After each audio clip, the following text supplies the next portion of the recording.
Hai, Mike di sini. Rasanya saat ini laptop Huawei udah nggak asing lagi ya di Indonesia. Sejak tahun-tahun lalu udah ada MateBook 14 dan 15, terus juga ada MateBook X Pro Series. Dan sekarang ada lagi yang kayaknya paling balance antara performa, harga, dan fitur, yaitu Huawei MateBook 14s.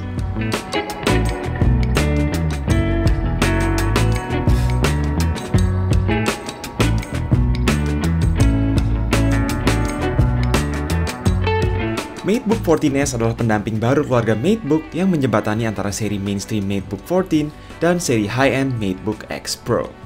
Secara ukuran dan penampilan mirip MateBook 14, tapi dari finishing dan fitur-fiturnya banyak yang diturunin dari seri MateBook Pro, bahkan ada beberapa kelebihan baru dibanding saudara high-end-nya tadi. Ya, untuk sebuah laptop Windows jauh di bawah 20 juta, kamu bisa bilang build quality metal MateBook 14s termasuk yang paling bagus dan paling premium. Kelihatan rapih, presisi, solid, finishing terasa mahal, jadi bolehlah kalau mau disetarain ThinkBook bahkan MacBook Air. Jelas di atas rata-rata laptop Windows berbahan metal belasan juta, termasuk yang sesama Intel Evo. Bedanya ya, ini tulisannya Huawei aja, belum ada effort rebranding atau sejenisnya biar kelihatan beda dari MateBook sebelumnya. Langsung aja, improvement terbesar dari laptop ini adalah soal layar dan juga webcam.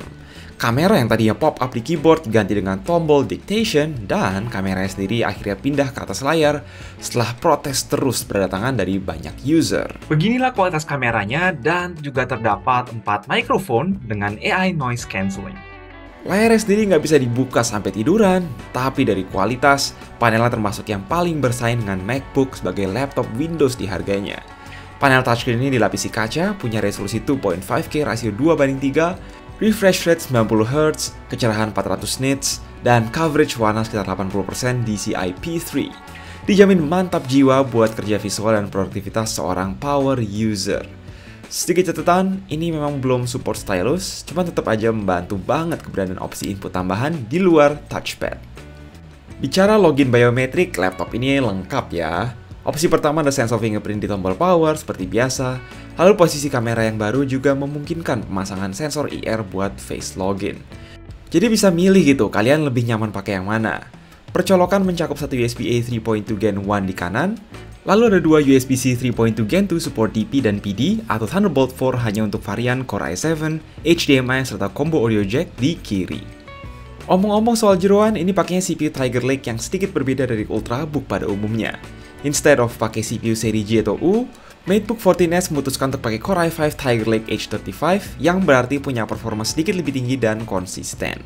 Yap, terbukti bahwa dalam benchmark sintetis maupun praktis, CPU ini mampu mengalahin rata-rata Core i7 versi 25W kecuali performa single core. Meski di HW Info ternyata dayanya mentok di kisaran 27W, nggak sampai 35W most likely biar tetap adem. Di Blender pun kelihatan kalau agak lebih cepat, sama halnya di Premiere Pro. Tidak ada masalah ekspor dan playback 4K resolusi full. Recommended buat para YouTuber dan videographer yang mobile lah. Integrated GPU Iris Xe tidak beda dari i5 biasanya, punya 80 unit eksekusi yang lebih kenceng dari RX Vega 8, tapi tetap kalah dibanding versi Core i7 atau GeForce MX 450. Ya, tetap oke lah kalau mau main Genshin resolusi Full HD atau sesekali main PUBG setting low. Agak ketahan keterbatasan RAM nih kayaknya, yang habis ini kita bahas. Cooling bisa dibilang tidak ada kendala, adem ayam aja meski exhaust-nya ke arah engsel dan performa konsisten hingga lulus stress test. Suhu keyboard pun aman terkendali selama stress test.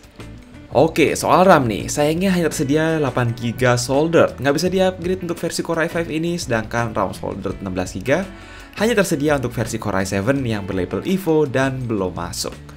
Soal SSD itu emang belum pakai yang PCIe Gen 4, nevertheless bukan yang murahan, jika dilihat dari speednya.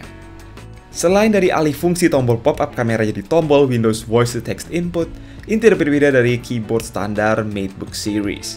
Key travel 1,5 mili, punya backlit 2 tingkat, serta ada fungsi event toggle lengkap pakai lampu indikator.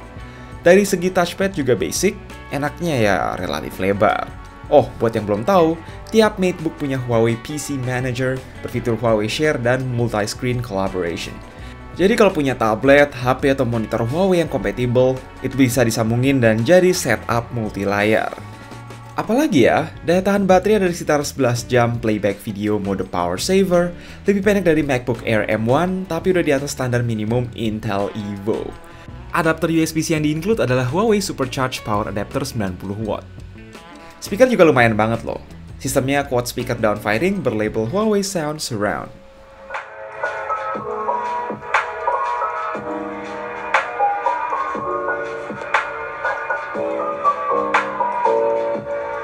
Apakah laptop ini bisa disebut MacBook Killer?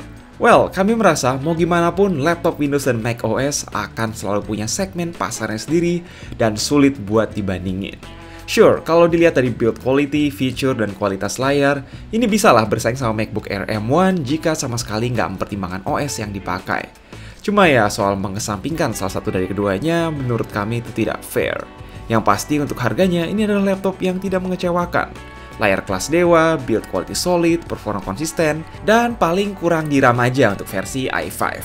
Jika ini masih dirasa mahal, jangan sampai lupa masih ada MacBook 14 generasi terbaru yang minus touchscreen, pakai i5 seri U, resolusi sedikit lebih kecil, dan juga agak lebih tebal. Jadi itu aja sih pendapat kami soal MacBook 14s ini. Semoga Huawei tetap bisa terus mengembangkan portfolio laptop mereka, termasuk yang bisa memuaskan hasrat kaum mendang-mending. Oke? Pastinya jangan lupa buat like dan share, jaga kesehatan, and as always, stay safe.